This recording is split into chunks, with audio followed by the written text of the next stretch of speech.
If you've been paying attention, you may have noticed that we've been pushing a bit harder through the last 3 weeks of this series, and I haven't gotten one nasty email about it. We've been saying some things about justice and our calling to do justice that, quite frankly, are not often heard in churches, at least not in predominantly white ones like this. There's a common narrative among white American churches that faith should teach us to sing about the songs of glory land, but we better remain quiet about the forces that threaten sojourners in the midst of this pilgrim land. Too often, churches have remained silent about injustice, saying the church isn't supposed to be political. And yet, injustice proliferates, and the church, in silence, is quietly complicit. Now, I know some will disagree with me on this point and what we've been saying the last 3 weeks. Church is where you come to get away from the political drama and the chaos that constantly plays on the 24-hour news networks. I want a reprieve from that too. And I'll grant you that part. Church must never be about partisan politics. We are called to something better than that. And something better, though, is not disengagement from the work of justice in the world. When Jesus burst onto the scene, he came proclaiming a new order of life, a new politics, if you will. His vision is one where we rightly relate to God as well as live in beloved community with one another. And when he showed up and started preaching, he was not shy about the political nature of his message. You know what he said? God's kingdom is here. Turn your life around. Live in this new world.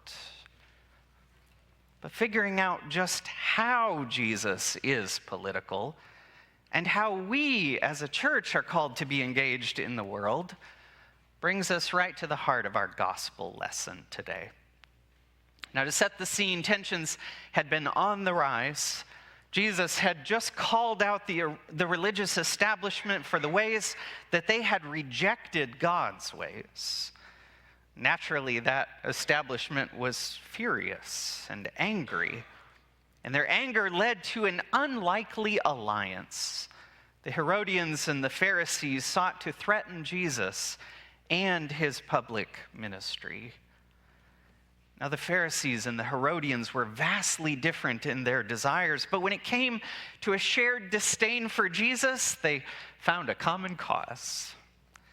So they planned to entrap him with a fiercely contested question, one that had been a hot-button issue of that day, a political question at that. Should people pay taxes to Rome or not?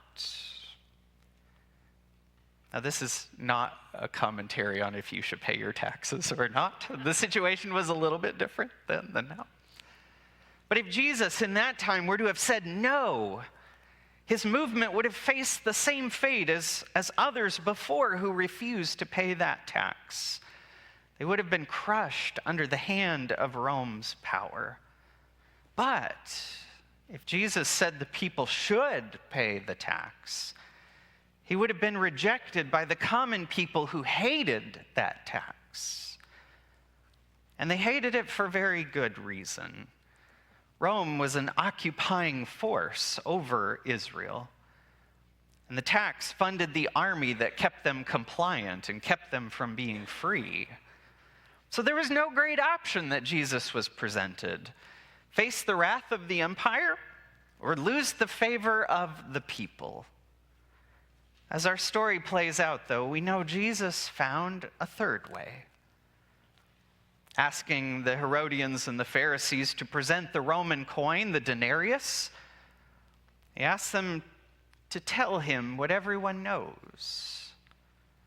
It's Caesar's image on the coin, and there is an inscription naming not only Caesar, but also claiming Caesar is divine.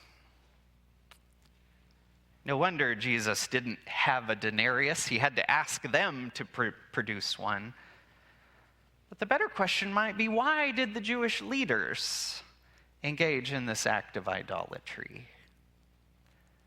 They were carrying and arguing about a coin that represented their own oppression.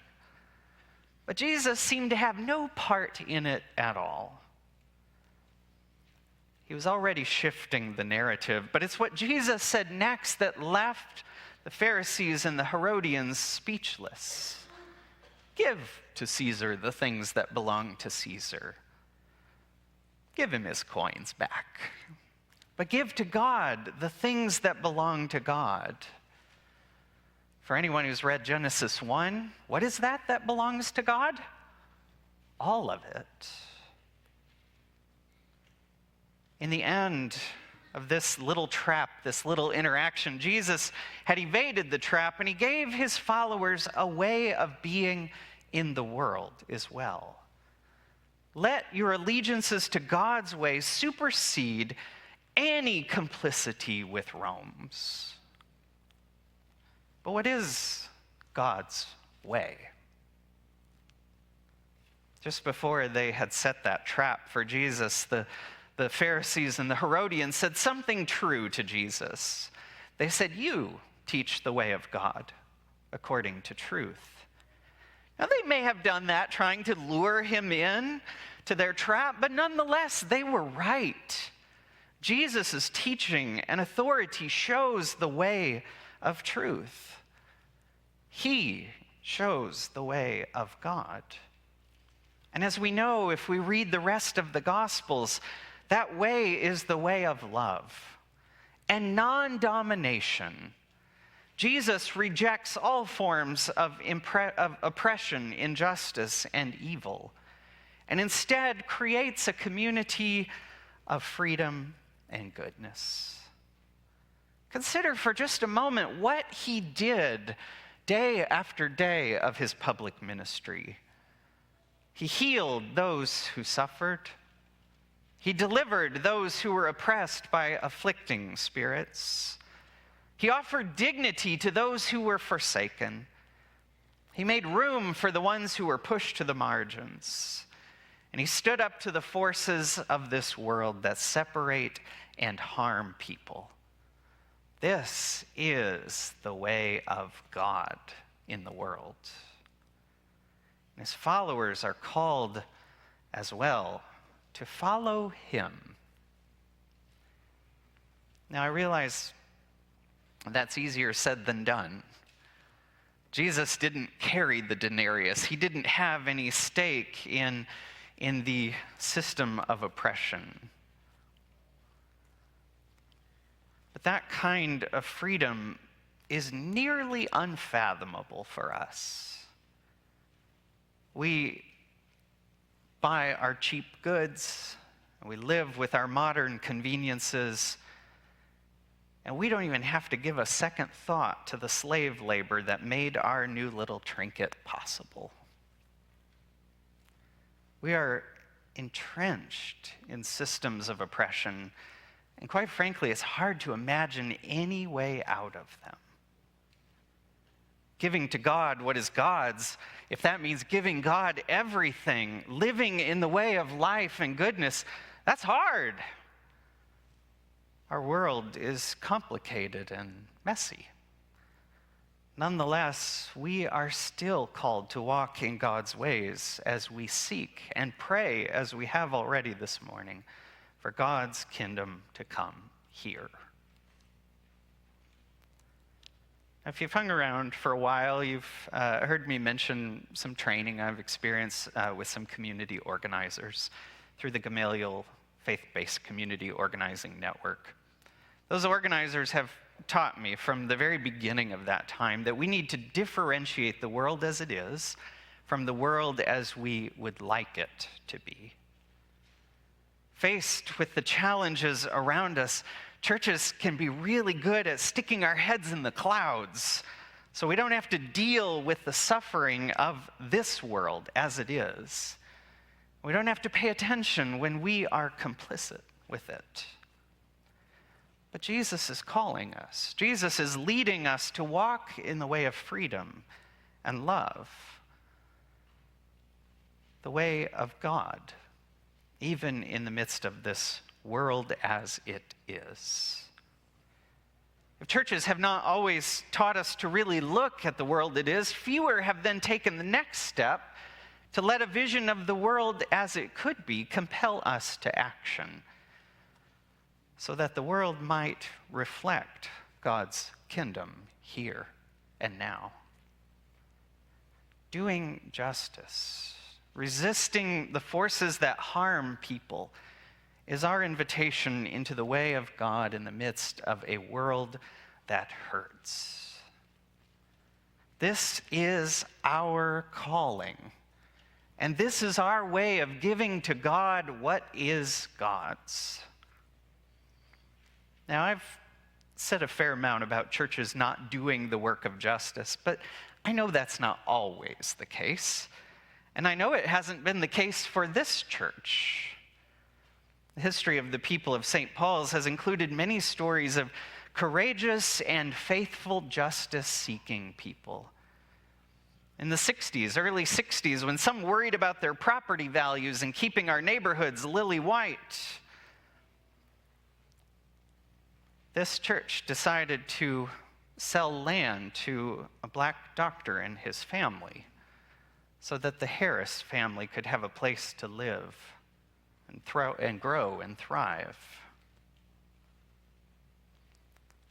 Leadership of this church has often spoken with a clear voice throughout the years against social ills that threaten people's well-being, whether it was the destructive power of alcohol or gambling or wars, oppression of queer folks, you name it. St. Paul's has given a voice in our city and in our annual conference to the way of God.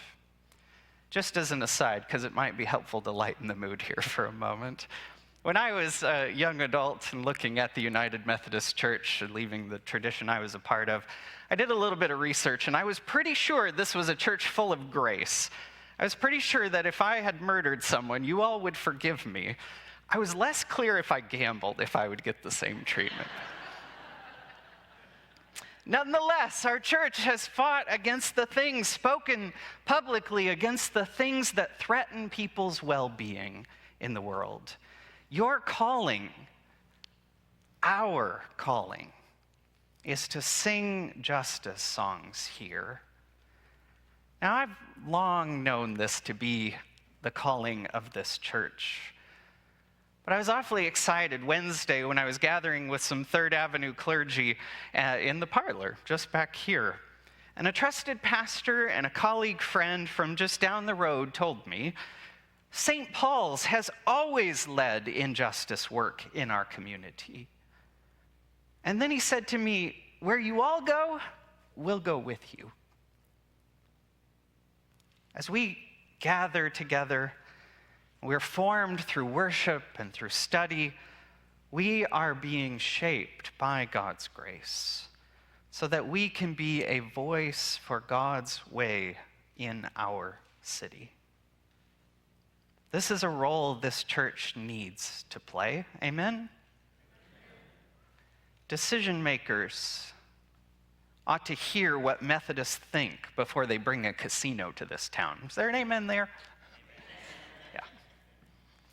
We ought to have a voice when policies are being considered that may harm our neighbors or the planet that we call home.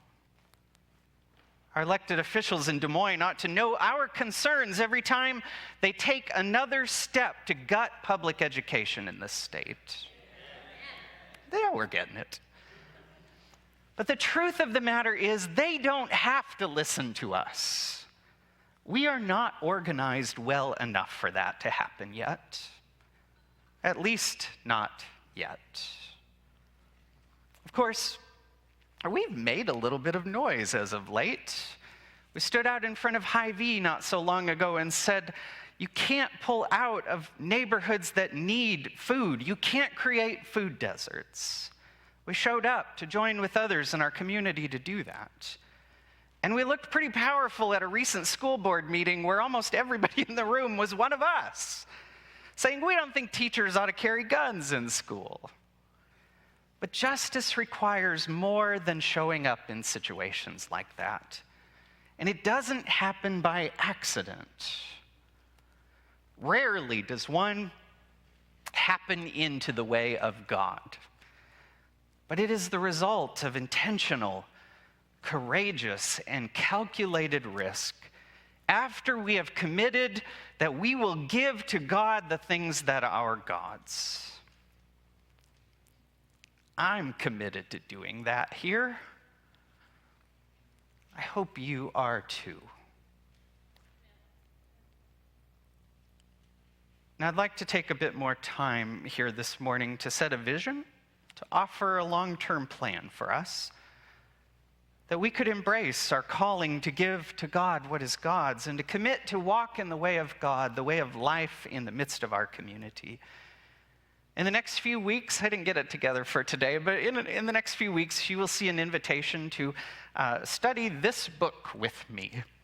It's called Doing Justice, Congregations and Community Organizing, written by a pastor in Milwaukee who is probably retired now, but was doing good work, faith-based community organizing for the good of neighbors in Milwaukee. Now, lest we think that doing a book study is the same thing as doing justice, let me dispel you of that. But this is about adopting the language and a way of being church together that builds a structure for us, that we might resist injustice by doing the work of justice. But talking the talk isn't enough.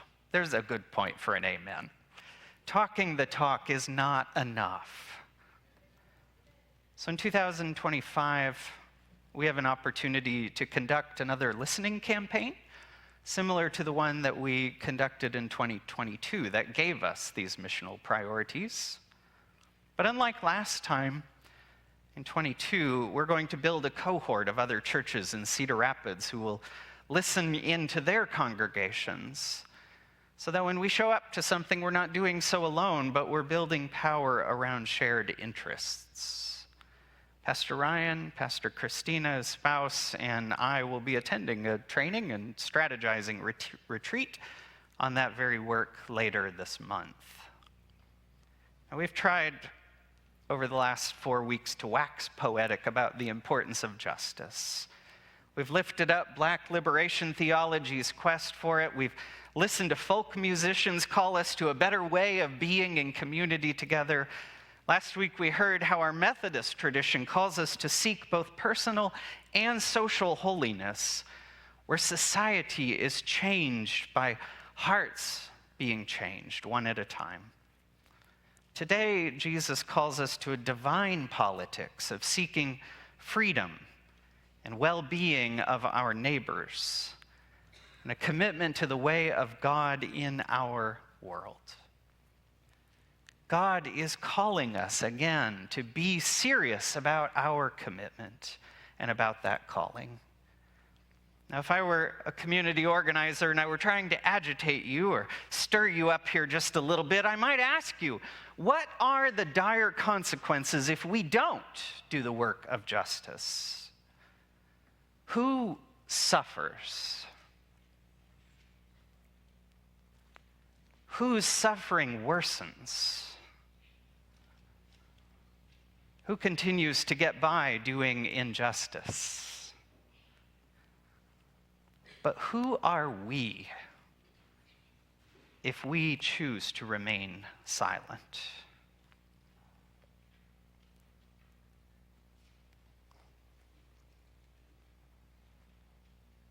There's more to come in the weeks ahead. But for now, are we clear in our hearts about the pursuit of the way of God in our world? Are we? Are we? Do you mean it? If so, then we have a future. And it just might look like God's dream for the world. May it be so. Amen.